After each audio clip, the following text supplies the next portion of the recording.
Okay, thanks Eileen, and thank you all so much for coming and for sticking around to listen to this talk. So I will start out with a very broad question. Why do scientists do outreach? This applies to pretty much a large fraction of us here. And so one of the reasons is this. We are increasingly required to perform broader impacts for grants for NSF, NIH, and a number of other institutional and other types of grants. But I think the main driver for why a lot of outreach gets done is especially for people here is because we care, because we feel very passionate about what we're doing. And I'll go through a few personal examples from my PhD research on barn swallows. And so for my PhD, I did a lot of field work around the globe studying these little birds. These are 6 subspecies, so we looked at 5 of them, and basically we were just kind of scurrying around in people's yards, their barns at all hours of the day, looking kind of sketchy with binoculars and spy recording equipment. So it led to a lot of interesting interactions. We call them outreach opportunities. So my 6-year PhD in 25 words would be like, I studied how differences in female mate choice based on song and feather ornaments lead populations to evolve to look and sound differently over time. More succinctly, Professor Alex Ford described it this way in emojis. So it's like airplane, train, whatever. It's kind of an overgeneralization, but So why do scientists do outreach? One of the reasons is that this involved a lot of field work, which required money to get to all these places, and so like many scientists, I feel a responsibility to taxpayers for NSF grants that were funded, but also I just feel a responsibility more broadly to society to disseminate this information and explain why this is valuable. We, as I said, had a lot of close interactions with people wherever we went. So we inevitably got a gaggle of children following us around, trying to figure out what we were doing. So we, took this as an opportunity to involve them and explain. These kids were just delighted and amazed that Americans had come thousands of miles to study these little birds that are fluttering around their house. And we explained that, how females choose their mates can actually, and how that varies across populations, can actually lead the evolution in different directions that can lead to the formation of new species and the propagation of diversity. And so we hope that this can inspire these children, to maybe consider these, what other seemingly mundane things actually are quite amazing in their environment, and maybe open up a STEM career for them. There's really nothing more inspirational than seeing somebody develop this kind of new appreciation for a bird that they've seen in their garage, and then they can release it. And just, I mean, it must be life-changing. I know it has been for me, just getting to know these birds really closely. And also now with spiders, but I'll get to that. So why do scientists do outreach? And the reason is just to inform. So here we are, Andrew Flynn, who's giving a poster later, is talking to people in a barn where you normally do, presentations, and just explaining why we were scurrying around in their barns at 4 in the morning. So that was pretty cool and really got the site owners engaged. Sometimes we're just excited. So here is Georgi Semenov, Liz Scordato, and myself at the end of a 6,000-mile transect of Russia in 2013, which we were very excited to blog about whenever we got Wi-Fi in the middle of Siberia. And we maintain this travel blog on barnswallowproject.com that you can still check out. We also, I had this kind of hubristic idea that I would maintain this blog Transparent Sci, research, grad school research start to finish. So like when I was formulating my questions, when I was writing grants, all the way through publication, like when I was coming up, I feel like I stumbled into science, and so it would have been really cool to like have access to a resource that explained how do how do you navigate this? How is it actually done? And what's the day-to-day life like? But this followed a familiar outreach trajectory, and this applies to blogs, but any other type of event or any kind of outreach you might do. I have this great idea. I'll make a blog about my research, and then, this really takes a lot of time. And then, and only my mom commented. And then at some point, I gotta get back to work. I don't have time for this. And so I call this outreach fatigue. Symptoms may include headaches, loss of sleep, feeling like you're not doing your research effectively, feeling like you're not doing your outreach effectively, intermittent unguided hyperoptic transfixia, or staring off into space. And the long-term effects of this on researchers are sort of increased stress, reduced job satisfaction, because like I said, you feel like you're not doing any of these roles correctly. Reduced ambitions for outreach success, perhaps, or being realistic. I can only get my, people who love me, or I see at Christmas. Did you read my blog? Some long-term effects of outreach. Because you have to go back to work. The updates get reduced or broken. The links may get broken on your. I'm talking about web materials, but this is general to other things as well. You just dedicate less and less time to it, and so functionality is lost. And so your audience will eventually shrink and move on, and your website will sink into the sands of the internet. Sorry for bringing it down.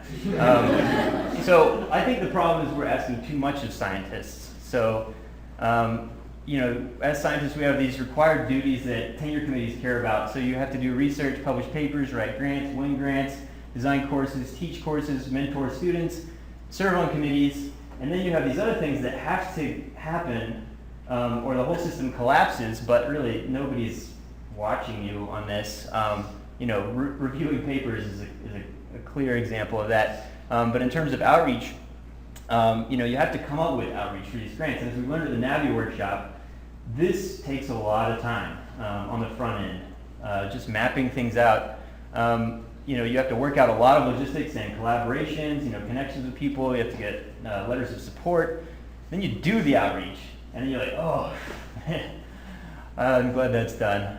But then, maybe you can only attract a small audience the first time you run an event, or you put your blog out there. It's like, okay, here it is, world. I made this huge, awesome thing. Find it. It's really hard to grow an audience, and so to do this really well, this requires a lot of focus. And to be really effective over time and maximizing the number of people you're interacting with, like Eileen has been able to do over a period of years, you have to repeat and prove, and just sort of improve the system over time. And outreach fatigue basically prevents this from happening. So I think the bottom line here, as we all know in this room, outreach is really hard. And so the question is, how do we get our hard-won science resources, that you've put many months or years, into building, how do we get them out to more people? And so I think some possible solutions to this are active promotion, so doing the hard work to make personal connections on social media. And I'm going to focus on internet stuff, but the same thing is true with like person-to-person relationships, in your community.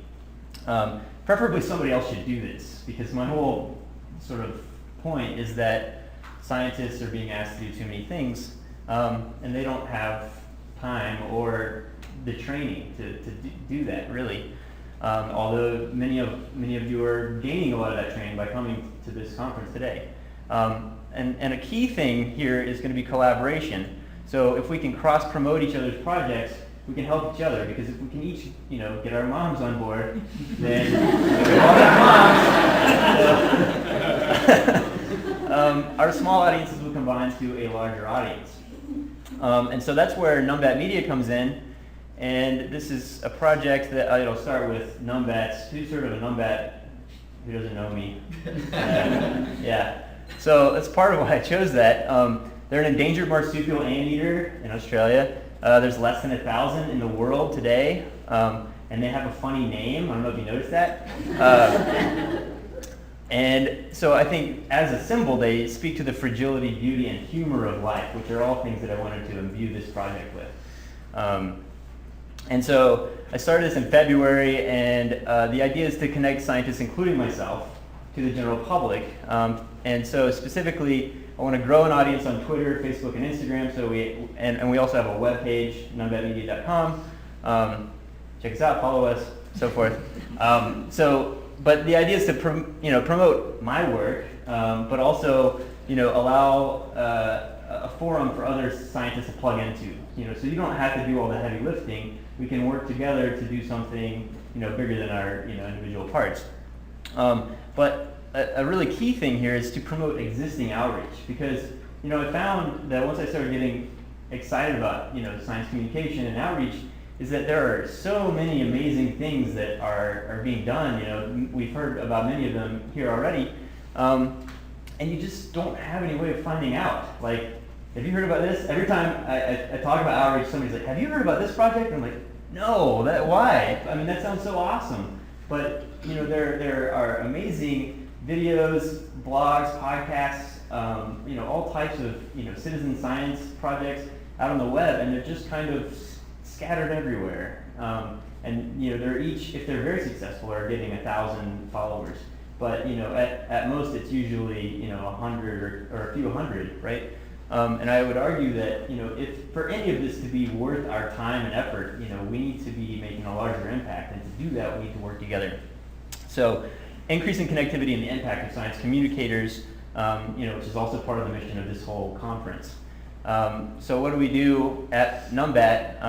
The idea for creating our content is to make these multimedia projects that engage K-12 and the general public.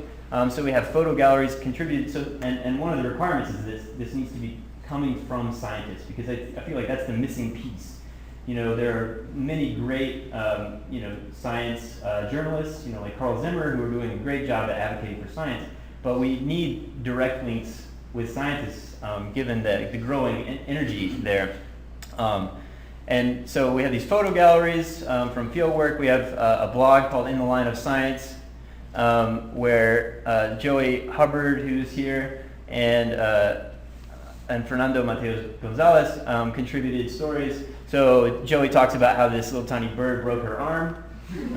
It's a true story, you should read that. And Fernando talks about how he ended up driving furiously across Barcelona with like 100 birds in socks in his car. So there's a lot of crazy things that happen to scientists, and we heard earlier about the power of storytelling, and I think it's a great vehicle to get people engaged in your science, or as a delivery system for scientific methods. And so we also have original short films. So Tyler Corey, who is a PhD student studying ambly pigeons, which many of you heard about in Eileen's talk, we produced this music video love story about ambly pigeons, an unlikely phrase. And so we got this really cool Darwin Oscar trophy. And I'll just give you a little taste of this. It's a 3-minute film, but this is the teaser. So if you want to check it out, go to Numbat Media.